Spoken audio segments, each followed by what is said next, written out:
नमस्कार दोस्तों, आप देख रहे हैं लवासना तक। इस समय हम नेहरू विहार में यूपी पीसीएस का प्रोटेस्ट के लिए, और यहाँ यूपी पीसीएस के प्रोटेस्ट को लेकर यूपी पीसीएस जो आरओ के लिए जो प्रोटेस्ट की वैकेंसी बाकी हुई थी उसके रिलेटेड लेकर छात्रों में पुनः जोश है। और इन्हें आरओ में जो भ्रष्टाचार चल रहा है इसके प्रति इन लोगों का ये कहना है कि भ्रष्टाचार नहीं होना चाहिए, भाई भतीजावाद चल रहा है। तो इस तरह से ही लगातार प्रोटेस्ट कर रहे हैं लोग, और देखते हैं कि इनका जो लगातार प्रोटेस्ट इन्होंने कर रखा है। और ये अभी यूपी नॉर्मलाइजेशन के लिए कि आप लोग यूपी आरओ के लिए क्या मामला है? मामला ये है कि जैसे पीसीएस में पूर्ववत व्यवस्था थी, आयोग ने बना रखा। हम चाहते हैं कि समीक्षा में भी कमेटी बनी है, तो उम्मीद है, विश्वास है आयोग के ऊपर और माननीय मुख्यमंत्री जी के ऊपर। अगर ऐसा व्यवस्था रखेंगे तो अच्छा है, नहीं युवा अपनी लड़ाई लड़के लिए हैं अपनी एहतियात, फिर लड़ेंगे। अगर ऐसी व्यवस्था नहीं रही जो पूर्ववत व्यवस्था थी समीक्षा की, तो यही कहना चाहूँगा कि माननीय मुख्यमंत्री जी से, आयोग से, कि अगर विश्वास है, कमेटी बनाएं आप, तो छात्रों की जो मांग है उसको आप कम से कम सुनिए, और पूर्ववत जो व्यवस्था थी, जैसे समीक्षा पेपर होता था एक दिन में, वैसे ही हो। अगर नहीं हुआ तो हम लोग पुनः आंदोलन करेंगे। हमारा आंदोलन समाप्त नहीं हुआ, आंदोलन स्थगन हुआ है। तो अगर हमारी मांग नहीं मानी जाएगी तो पुनः हम लोग लड़ने पहुंचेंगे वहाँ। छात्रों का कहना है, बहुत सारे लोग की ना यूपी आरओ में सीटें बिक रही है, क्या ऐसा क्या समाचार है? हाँ, अभी कुछ ऐसी सूचनाएं हैं, मुझे नहीं पता है, लेकिन किसी के माध्यम से वीडियो के द्वारा सब बता रहे हैं कि ऐसी कोई सूचना है, किसी ने बोला है कि हमारे लोगों को समीक्षा में कराए। तो यही तो इसीलिए तो हम लोग का विरोध है, नॉर्मलाइजेशन मानकीकरण का विरोध इसीलिए है, 2 दिवसीय विरोध है कि ऐसी व्यवस्था न हो। ऐसी व्यवस्था नहीं होगी तो हम लोग अपने आप शांत पढ़ेंगे। हम छात्र हैं, पढ़ने वाले आंदोलनजीवी नहीं हैं। आंदोलन करने कोई शौक नहीं थी, मजबूरी थी। इलाहाबाद, यहाँ दिल्ली से हर जगह जाके छात्र आंदोलन क्यों किए हैं? आंदोलन करने का शौक नहीं था किसी को, मजबूरी थी आंदोलन करना, इसलिए आंदोलन किए हैं। मैं बार बार कहता हूं कि माननीय मुख्यमंत्री जी अगर हमारी बात नहीं सुनेंगे तो ये देश के युवा हैं, भविष्य हैं, अपनी लड़ाई लड़ने के लिए पुनः आयोग आएंगे, आंदोलन करेंगे। ये यूपी में भाई भतीजावाद चल रहा, सीटों में क्या है सर? अब ये सूचना मैं आपको नहीं दे पाऊंगा, मुझे बहुत कम जानकारी है क्या चल रहा है क्या नहीं, लेकिन भ्रष्टाचार कहीं न कहीं चल रहा है। उस भ्रष्टाचार के विरोध में ही हम लोग लड़ रहे हैं। बहुत बहुत धन्यवाद। तो ये आशुतोष पांडे जी थे, हमारे साथ और भी हैं। 2 शिफ्टों में लगातार भविष्य के बच्चों से बजाय क्या मामला है? हमारी मांग देखिए, 2 मांग थी हम लोगों की, पीसीएस और आरओ दोनों में नो नॉर्मलाइजेशन और कई शिफ्ट में परीक्षाएं नहीं आयोजित होगी, जिसमें पीसीएस की मांग मान ली गई है, लेकिन आरओ के लिए अभी कमेटी गठित की गई है। तो वही हम लोग सरकार को एक संदेश देना चाहते हैं कि आरओ भी 1 डे 1 शिफ्ट में होना चाहिए। और ये जो बंडर बाट और मैं सोचता था अभी तक सरकार पे विश्वास थी कि ऐसा नहीं, इसमें 1 शिफ्ट के लिए सरकार या आयोग मान गई है। उसी तरह से आरओ के लिए भी 1 डे 1 शिफ्ट में होना चाहिए। इसके लिए हम लोग आज संदेश देना चाहते हैं सरकार को, आयोग को, कि जो भी समिति की रिपोर्ट आए, मुझे नहीं पता है क्या आना है, लेकिन हमें चाहिए 1 शिफ्ट जैसे पहले में होता था आरओ, वैसे ही इस बार भी होना चाहिए। बस यही हमारी मांग है और इसके अलावा कुछ नहीं है। मांग है, देख लीजिए, आप देख लीजिए कि मांग है कि ये सीटें आरओ में घोटाला हो रहा, भविष्य को बचा लीजिए इस तरह। और संत आयोग, ऐसे लोग मतलब कहना है कि संत आयोग तो ऐसे लगातार इस तरह की बातें हो रही हैं। देखते हैं और भी लोगों से बात करते हैं क्या मामला है, अभी क्या मामला है इसमें। मांग ये है कि कमेटी की जो रिपोर्ट आ रही है उसके बाद देखा जाएगा। दूसरी मांग ये है कि हाई कोर्ट ने मतलब स्वतः संज्ञान लेके बोला है कि कुछ रिश्तेदारों को गलत तरीके से आयोग में भर्ती दी जा रही है। ठीक है, एक तरह से भाई भतीजावाद चलाया जा रहा है पूरी तरह से। एक मांग वो भी है कि उस पर कमेटी बचे, उसकी निष्पक्ष रूप से जांच की जाए। एक मांग ये भी है। आप ही में से साथ ही में कुछ लोग संत आयोग करके बोर्ड लगाए हुए हैं, क्या मामला है ये संत आयोग वाला? क्या है वो तो प्रकरण आप जानते ही होंगे कि राम भद्राचार्य जो संत जी हैं, मतलब अपने मंच से उन्होंने बोला कि हमारे कुछ साथियों को नौकरी में दिया जाए, मतलब एक तरह से गलत तरीके से नौकरी दे दिया जाए। तो भाई हम लोग तैयारी कर रहे हैं, 24 घंटा पढ़ाई लिखाई करते हैं, फिर भी कुछ नहीं होता है। तो हमारे पदों को कई अलग तरीके से मलाईदार रूप से दे दिया जाए तो गलत बात है ना। उसी का हम लोग उसका भी विरोध कर रहे हैं। इस तरह की चीज़ें हो रही हैं, लगातार इस तरह की बातें हो रही हैं। क्या मामला है, क्या सूचना, क्या मामला है भैया? बोलिए, किस प्रोटेस्ट कर रहे हैं आप? किस लिए आप लोग यहाँ पे इकट्ठा? तो साथियों, जैसे भी हम लोगों ने, जो भी छात्र हैं, आज हमारे कई साथ छूट के आए हैं, उनका हम लोग यहाँ पे स्वागत कर रहे हैं। और तमाम उन छात्रों का जिनका भविष्य खतरे में था। उसके लिए हम लोग लड़े और हम लोगों ने जिस तरीके से हमारे छात्रों को गिरफ्तार करके धाराएं लगा दी, धाराएं लगाने के बाद आज भी हम लोग डटे हुए हैं और उन छात्रों पे जिनको अभी तक छोड़ा नहीं गया है और उनके लिए भी लड़ाई लड़ रहे हैं। और आरओ का जो एग्ज़ाम था और एक संत जो कि जिस तरीके से मंच से सीटों का समीक्षा अधिकारी का बंटवारा कर रहा है, उसके लिए हम लोग समझ ही नहीं पा रहे हैं। 4 साल यहाँ तक हम लोग तैयारी कर रहे हैं, जो हमारे छात्र भाई हैं वो तैयारी कर रहे हैं, उनको पता भी नहीं है कि उनका सिलेक्शन होगा कि नहीं होगा। लेकिन एक बाबा मंच से कह रहा है कि हमें आरओ की सीट दे दो, हमें पीसीएस की सीट दे दो, हमें सचिवालय दे दो। तो हमारे जो गरीब किसान के बच्चे हैं जो यहाँ दिल्ली में रह के 20 से 22 हज़ार रुपया खर्चा करते हैं, उनका भविष्य का क्या होगा? वो किसी बाबा के दरबार में चले जाएंगे? क्या बाबा तय करेंगे लोक सेवा आयोग, सचिवालय किस तरीके से नियुक्तियां होंगी? इसके साथ हम लोगों की एक ही डिमांड है, निश्चित रूप से आने वाले दिनों में हम लोग दोबारा ऐसे भ्रष्टाचार और ऐसे शोषण के खिलाफ लड़ेंगे। संत आयोग क्या है? संत आयोग चल रहा है मैंने तो संत ने जिस तरीके से मांगा है, जिस तरीके से आरओ की सीटें मांगी हैं, उस तरीके से तो यही लग रहा है कि सारे बच्चों को संत के दरबार में चले जाना चाहिए, संत से आशीर्वाद प्राप्त कर लेना चाहिए, वही बताएंगे आरओ कैसे बनता है। सचिवालय में पीसीएस अधिकारी की प्रीलिम्स मेंस इंटरव्यू हटा देना चाहिए, बाबा के दरबार में जाइए, बाबा खुद आपको नौकरी दिलाएंगे। और इसी के साथ हम कहना चाहते हैं ऐसे जो क्लिप आई है उसकी जांच होनी चाहिए, उसमें जितने लोग संलिप्त हैं उनके खिलाफ मुकदमा होना चाहिए। उनको छात्रों के भविष्य के खिलवाड़ के साथ कोई अधिकार नहीं है। इसलिए हम लोगों की एक मांग है, ऐसे तरीके जितनी भी क्लिप आई हैं, जितने भी जिस तरीके से आरओ की सीटें मांगी गई उसकी जांच होनी चाहिए और जो लोग उसमें संलिप्त हैं उनको भ्रष्टाचार एक्ट के तहत उनके खिलाफ मुकदमा होना चाहिए। बहुत बहुत धन्यवाद। और भी आपके साथी हैं, क्या मामला है भैया? क्या मामला है सर? मामला है आप यहाँ पे लोग ये सब सेलिब्रेशन कर रहे हैं, क्या मामला है जी? हमारे मित्र आशुतोष पांडे जी, जो एक तरह से हमारे आंदोलन को उन्होंने नेतृत्व किया था, एक प्रतियोगी छात्र हम सब हैं और हम सब मिल के लड़ाई लड़ी थी। आज वो जेल से रिहा होकर आए हैं, आज दिल्ली आए हैं ये इलाहाबाद से। तो हमने चूँकि हम सब विद्यार्थियों के हक के लिए डटे रहे, हटे नहीं, वहाँ से डिटेन हुए, पुलिस ने इनको लगातार प्रताड़ित भी किया, धमकियाँ मिली, घर तक पुलिस गई, लगातार इनके ऊपर दबाव बनाया गया। आगे भी अगर आंदोलन करेंगे उसके लिए भी दबाव निरंतर बनाया जा रहा है। उसके लिए हम सब छात्र मजबूती से हैं, कमीशन और सरकार को मनमानी नहीं करने देंगे। फेयर परीक्षा होनी चाहिए, फेयर एग्जाम होना चाहिए। पढ़ने लिखने वाले लोग हैं, यहाँ लाइब्रेरी में सारे बच्चे पढ़ रहे हैं, लेकिन लाइब्रेरी से निकल के आप देखिए सैकड़ों की संख्या में, बड़ी संख्या में लगातार स्टूडेंट जा रहे हैं। तो मेरे कहने का मतलब है कि कमीशन सबकी परिस्थितियों को समझे और जिस तरीके से सीटों का बंटवारा मंचों से चल रहा है ये प्लीज़ बंद होना चाहिए। परीक्षा कमीशन अपनी गरिमा खो रहा है, पूरी शुचिता और पारदर्शिता खो रहा है। इससे पढ़ने वाले लड़के कहीं न कहीं से अवसाद में चले जाएंगे। विश्वास बना के रखना ये बहुत आवश्यक काम है। तमाम लिस्टें तो वायरल हो रही हैं भाई, भतीजाबाद खूब जम के चल रहा है, लोगों को घुटड़ले से घुसे जा रहे हैं, पैसों का भी खूब चल रहा है और लिस्ट भी आपके सामने है, जांच करवा लीजिए चाहे जैसे भी। संत आयोग बड़ा चर्चा में क्या है इस समय?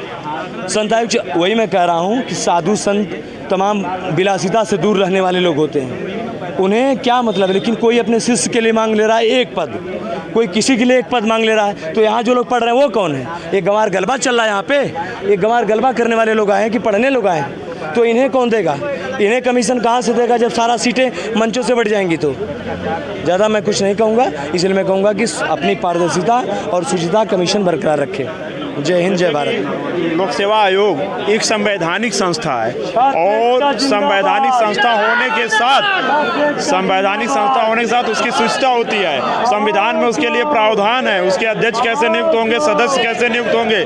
लेकिन अगर एक इस तरीके से जो संत आयोग जिस तरीके से उन्होंने सीटें मांगी, तो अब ऐसे लगता है कि जो आम गरीब का छात्र है, जो दिल्ली से लेकर इलाहाबाद तक रह के हजारों हजार रुपए खर्च करके तैयारी करता है, तो निश्चित रूप से उसके भविष्य में संकट मंडरा रहा है। और इस संकट है, उस संकट से भी हमारे साथी लोग उबारेंगे और हम लोग लगातार छात्रों के लिए लड़ते रहेंगे। और भी कुछ छात्र उनसे बात करते हैं। आप आशुतोष पांडे जी आप ही हैं, क्या मामला थोड़ा सा बताइए, आप काफ़ी चर्चा में हैं।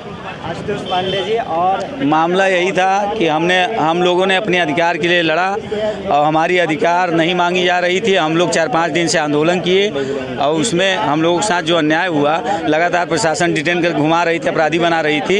ये सरकार की जो मंशा है सही नहीं है। इस तरीके से युवाओं की आवाज़ नहीं दबाई जाती है। अगर हम युवा हैं, देश के भविष्य हैं, तो हम अपने अधिकार के लिए लड़ेंगे। तो हमारी बात मानिए। और हमने कोई इनलीगल नहीं चीज़ मांगी थी, हम पुरानी व्यवस्था मांग किए थे, कोई नई व्यवस्था मांगे भी नहीं थे। मैं बार बार कर रहा हूं कि अगर समीक्षा में नहीं हुआ तो पुनः हम लोग आंदोलन करेंगे, उससे भी मजबूती से आंदोलन करेंगे। तो अभी यूपी आरओ के छात्र क्या करेंगे? आगे आंदोलन करेंगे बड़ा लेवल पे? अभी नहीं करेंगे। अभी हमें कमेटी पे विश्वास है, लेकिन संदेह भी है। अगर कमेटी हमारी बात मान गई तो हम आंदोलन नहीं करेंगे। आंदोलन करने वाले लोग नहीं हैं, लेकिन हमें मजबूर करेगी। कमेटी नहीं मानेगी तो हम आंदोलन करेंगे, लड़ेंगे अपने अधिकार के लिए। हमें एक दिन चाहिए, मैं बार बार कह रहा हूँ, जो पूर्व व्यवस्था थी वही चाहिए समीक्षा में। अच्छा, आपको गिरफ्तार किया गया था, आप जेल में भी रहे। और भी छात्र उनसे बात करेंगे। बहुत बहुत धन्यवाद। आप कुछ कहना चाहते हैं? आप? मैं यही कहना चाहूँगा कि अभी जो करंट में मुद्दा चल रहा है, मंच से स्वामी भद्राचार्य जी ने, आपने सुना ही होगा, पूरे देश ने सुना है, तो उस विषय की जांच होनी चाहिए। मंच से ये घोषणा की जा रही है कि एक बालक को आरओ बना दी जाए। तो जो बच्चे तैयारी कर रहे हैं इतने दिनों से, तो फिर उनका क्या होगा? क्या ये उनके साथ ये गलत नहीं है? तो आयोग इस चीज़ की निष्पक्ष तरीके से जांच करे और भविष्य में ये सुनिश्चित करे कि जो भी आयोग पे आरोप लग रहे हैं, एग्जाम्स पे आरोप लग रहे हैं भ्रष्टाचार के, वो ना घटित हो। इसी के साथ जिस तरीके से हमारे छात्रों ने लगातार आयोग के खिलाफ धरना प्रदर्शन किया, आपके चैनल के माध्यम से मैं उनको हार्दिक बधाई एवं शुभकामनाएं देते हैं कि उन्होंने अपनी लड़ाई हम लोगों के साथ कंधे से कंधा मिलाकर जीता।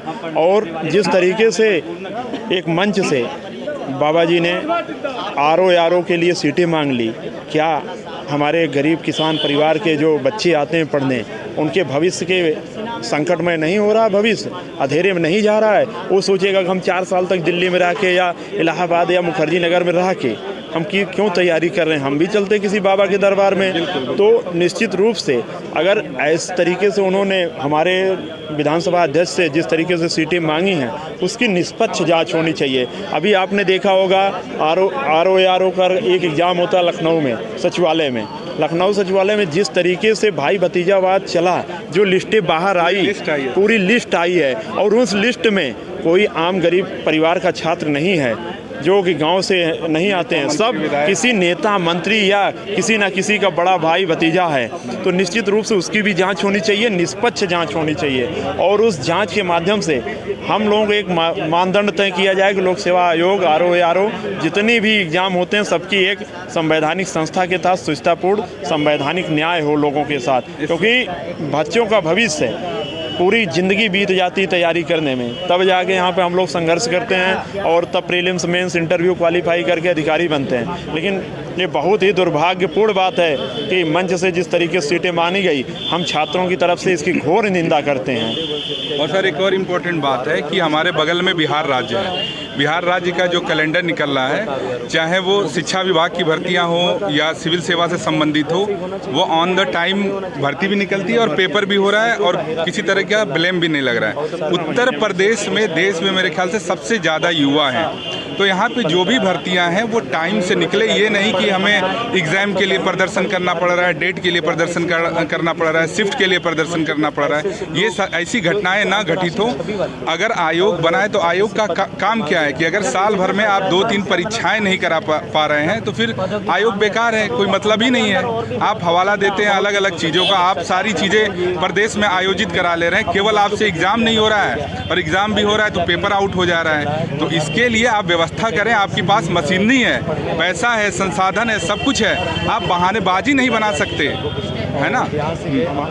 हमारे जो संवैधानिक संस्था, एक तो आयोग हमारी संवैधानिक संस्था है, उसके आयोग के अध्यक्ष और सदस्य अगर नियुक्त होते हैं संविधान के दायरे में होते हैं। अगर वो इस तरीके से मनमानी करेंगे तो हम लोगों का संविधान में से विश्वास उड़ जाएगा, क्योंकि संवैधानिक संस्था पर किसी भी सरकार का, किसी भी व्यक्ति का हस्तक्षेप नहीं होता है। लेकिन जो बाहर के लोग जिस तरीके से सीटें मांग रहे हैं, जिस तरीके से हस्तक्षेप कर रहे हैं कि हम नौकरी दिलवा देंगे, हम ये करवा देंगे, तो उन लोगों को चिन्हित करके उनको कठिन से कठिन सजा दिलाई जाए। और जो पेपर आउट हो रहे हैं, कहीं ना कहीं बड़े से बड़े लोगों की मिली भगत है। पेपर पता चल रहा है, कल मॉर्निंग में पेपर है, आज ही रात में पेपर आउट हो जा रहा है। जो एक 12-12 घंटे पढ़ने वाला छात्र, उसका मनोबल टूट जा रहा है, वो सोच रहा है कि मेरा सिलेक्शन होगा कि नहीं होगा, मैं क्या करूंगा अपने जीवन में। तो निश्चित रूप से ऐसे लोगों को चिन्हित करके इनको अपराधी के कैटेगरी में डालकर इनको कड़ी से कड़ी सजा दिलाई जाए। सर, एक और इम्पोर्टेंट बात है, अभी आपने इलाहाबाद में देखा, दिल्ली में हर जगह छात्रों ने प्रदर्शन किया अपने अधिकारों के लिए, और ये अधिकार हमें संविधान देता है। लेकिन इसमें भी राजनीति छात्रों के साथ की जा रही है कि इस दल के हैं, विपक्ष के हैं, और बहुत सारी निगेटिव बातें बोली जा रही हैं। क्या देश में हमें ये अधिकार नहीं है कि हम छात्र अपने हक के लिए लड़ सकें? ये अधिकार तो हमें हमारा संविधान देता है, लेकिन छात्रों के साथ इस तरह की राजनीति नहीं की जानी चाहिए। और अगर कोई अपने अधिकारों के लिए लड़ रहा है तो उसकी बात को सुनना चाहिए, उसका सम्मान करना चाहिए। लेकिन ये हमारा दुर्भाग्य है कि उत्तर प्रदेश में अगर हम लोग अपनी बातों को उठा रहे हैं तो पुलिस प्रशासन हमारे ऊपर ये आरोप लगा रहा है। आरोप प्रत्यारोप का दौर चलता है कि अपराधी हैं, गुंडा हैं, उनकी जात, उनका धर्म खोजा जा रहा है। छात्र का कोई जात धर्म नहीं होता, उसका केवल एक विषय है कि उसको रोजगार कैसा मिले। और अगर हमने एक सरकार चुना है तो हमें यह अधिकार भी है कि हम उससे ये मांगें, हम उससे ये पूछें कि आपने कितना रोजगार दिया और कितने निष्पक्ष तरीके से राज्य में कार्य किया। तो इस तरह की राजनीति छात्रों के साथ बंद होनी चाहिए। जब हम लोग आयोग के सामने प्रदर्शन कर रहे थे, तमाम दल के लोगों ने कहा कि ये राजनीतिक गुंडा हैं, ये किसी न किसी विपक्ष के नेता हैं। लेकिन हम लोग सबसे पहले प्रतियोगी छात्र हैं, और प्रतियोगी छात्रों का एक उद्देश्य होता है, अपना जीवन बेहतर करे और इस देश और समाज को एक नई दिशा दे। लेकिन सरकार ने जो हमको संस्कृति IAS खाना खिला रहा था, उसको सील कर दिया गया। संस्कृति IAS, क्योंकि संस्कृति IAS अपने बच्चों को खाना खिला रहा था, जो छात्रों को धमकी दी गई। बहुत सारे ऐसे छात्र हैं जो कैरियर बर्बाद करने की धमकी दी गई। कई छात्रों को तो जेल में डाल दिया गया, जैसा कि एक भाई अभी जेल से ही आए हैं, और उसके बाद अभी 1-2 भाई लगातार ही जेल में हैं, जिनकी की तभी कोई बात ही नहीं हो रही है। लेकिन हम लोग यही चाहते हैं कि आपके चैनल के माध्यम से उनकी भी बातें सुनी जाए और उनको भी मदद करके उनको जेल से बाहर लाया जाए। इसी के साथ हम लोग आज यहाँ पर इकट्ठा हुए, और जो हमारे संघर्षशील भाई थे उनके समर्थन में हम लोगों ने आज उनको स्वागत किया, क्योंकि लगातार मैं आंदोलन में 4 दिन रहा, और उन 4 दिन में लगातार मैं आंदोलन में डटा रहा। और आपको बहुत बहुत धन्यवाद, आप आए, छात्रों की आवाज़ को उठाए।